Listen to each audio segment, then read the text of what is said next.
అది కేరళలోని వయనాడ్ జిల్లా. మేఘాలతో కప్పుకున్న వయనాడ్ కొండలు, వర్షపు చినుకులు తేయాకు ఆకులపై జారుతున్నాయి. అంతా ప్రకృతే అనిపించే ఈ భూమిలో ఒక చీకటి రహస్యం దాగి ఉంది. అదే నీలవెల్లి ఎస్టేట్. నీలవెల్లి అనేది ఒక తేయాకు తోట. అది చూడడానికి చాలా అందంగా ఉండేది.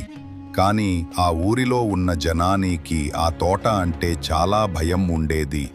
ఎందుకంటే ఆ తోటలో ఎవ్వరూ రాత్రి ఉండరు. ఆ తోటలో అర్ధరాత్రి ఒక స్త్రీ రోదన వినిపిస్తుంది. మరుసటి రోజు తెల్లవారేసరికి నేలపై చీలిపోయిన తెల్ల చీర కనిపించేది అని జనాలు అది మనీషా ఆత్మ అని మాట్లాడుకునేవారు. ఒకరోజు వయనాడ్ పోలీస్ స్టేషన్కి కొత్తగా ట్రాన్స్ఫర్ అయిన ఇన్స్పెక్టర్ అర్జున్ నాయర్ అనే ధైర్యవంతుడు, తెలివైన అధికారి ఉండేవాడు. అతను ఆ తోటలోని వదంతులు, ఊరిలో ఉన్న జనం మాట్లాడేది విని నవ్వుకునేవాడు. ఆత్మలు అంటే కేరళలో కొత్తేమీ కాదు, కానీ మనం పోలీసులం, మనం భయపడకూడదు అని తన కానిస్టేబుల్తో అనేవాడు. అతను తన సహాయకుడు జయంతో కలిసి కేసరి నాయర్ బంగ్లాకు వెళ్ళాడు. ఆ ఎస్టేట్ గురించి అడగడానికి.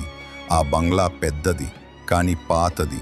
గోడలపై మొక్కలు, కప్పు నుండి నీరు చిందుతోంది. కేసరి నాయర్ అనే వ్యక్తి ఆ బంగ్లోకి యజమాని. ఇన్స్పెక్టర్ అర్జున్ని చూసిన వెంటనే కళ్ళల్లో భయం కనిపించింది. అప్పుడు కేసరి నాయర్, ఇన్స్పెక్టర్ గారు, మా తాతగారి కాలంలో మనీషా అనే అమ్మాయి పనిచేసేది.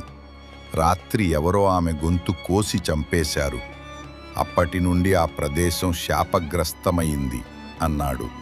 అప్పుడు అర్జున్ నాయర్, మనీషా హత్య కేసు దర్యాప్తు ఎప్పుడైనా జరిగిందా అని అడిగాడు. కేసరి నాయర్, 1978లో పోలీసు వచ్చారు, కానీ హంతకుడు దొరకలేదు సార్ అన్నాడు. అప్పుడు అర్జున్ అతనితో ఇలా అన్నాడు, ఈ రాత్రే నేను ఆ తోటలో ఉండబోతున్నాను. అది ఏంటో నేను చూస్తాను అని చెప్పి వెళ్ళిపోయాడు. వర్షం పడబోతుంది. ఆకాశం నల్లగా ఉంది. మెరుపులు కాంతులు ఇస్తున్నాయి. అర్జున్, జయన్, ఇద్దరు కానిస్టేబుల్స్ టార్చ్లతో తోటలోకి అడుగుపెట్టారు. గాలి గట్టిగా వీచింది. ఆకులు కదిలాయి. మధ్యలో ఏదో మెరుస్తోంది. అది ఒక బంగారు చెవికమ్మ. అర్జున్ దాన్ని ఎత్తి చూశాడు. పాతదిగా ఉన్నా కొత్తగా ఎవరో వదిలినట్టున్నారు అనుకున్నాడు. ఇంకా మాటలు ముగియకముందే ఒక అరుపు. అందరూ పరుగెత్తి వెళ్ళి చూశారు. కానిస్టేబుల్ రమేష్ నేలపై రక్తంతో పడిపోయాడు. అతని గొంతు కోసి చంపేశారు. అప్పుడు జయన్, సార్, ఇది ఆ ఆత్మే కావచ్చు, తనే చంపేసింది అని భయంతో అరిచాడు. అప్పుడు అర్జున్ గట్టిగా, ఏ ఆత్మలు లేవు, ఇది మానవ హత్య అని తనతో చెప్పాడు. మరుసటి రోజు అర్జున్ ఆ చెవికమ్మని ల్యాబ్కి పంపించాడు. రిపోర్ట్ వచ్చినప్పుడు అర్జున్ షాక్ అయ్యాడు. DNA రిపోర్ట్లో ఒక మహిళ పేరు, అది మేఘా కృష్ణన్ అనే అదే ఎస్టేట్ అకౌంటెంట్. అర్జున తనను ఇన్వెస్టిగేషన్కి రప్పించాడు. మేఘా భయంతో వణికింది. అప్పుడు అర్జున్ ఆమెతో, నీ చెవికమ్మ అక్కడ ఎందుకు ఉంది మేఘా అనేసరికి మేఘా కన్నీళ్లతో, సార్, నేను చంపలేదు, కానీ నేను చూశాను. ఎవరో తెల్ల చీర కప్పుకుని తోటలో తిరుగుతున్నారని ఫాలో అయ్యి చూసేసరికి ఆ వ్యక్తి ఎవరో కాదు, మా యజమాని కుమారుడు రాజీవ్ నాయర్ అన్నది భయంతో. అప్పుడు ఇన్స్పెక్టర్ అర్జున్ అదే రాత్రి తనను పట్టుకోవాలని వెళ్ళాడు. వాన గట్టిగా కురుస్తోంది. అర్జున్ బృందంతో తోటలోకి మళ్లీ అడుగుపెట్టాడు. అడవి మధ్యలో పాత బంగ్లా. అందులో ఒక దీపం వెలుగుతోంది. అర్జున్ తలుపు తెరిచాడు. లోపల తెల్ల చీర కప్పుకున్న స్త్రీ ఆకారం కదులుతోంది. రాజీవ్, నీ ఆట అయిపోయింది అని గట్టిగా అరిచాడు.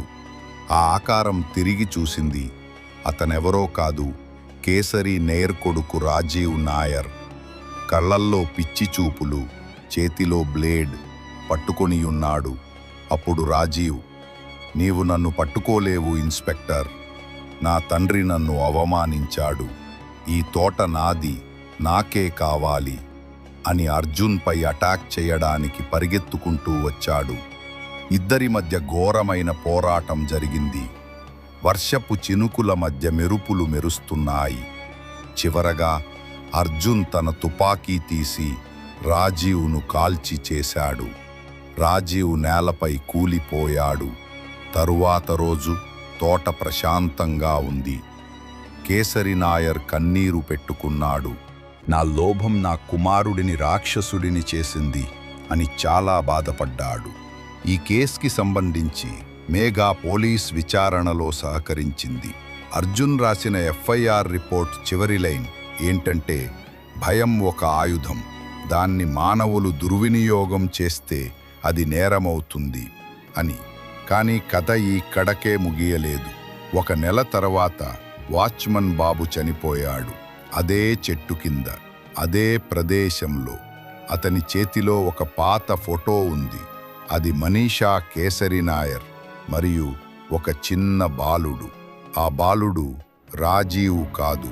ఫోటో వెనుక రాసి ఉంది, మనీషా నా తల్లి అని.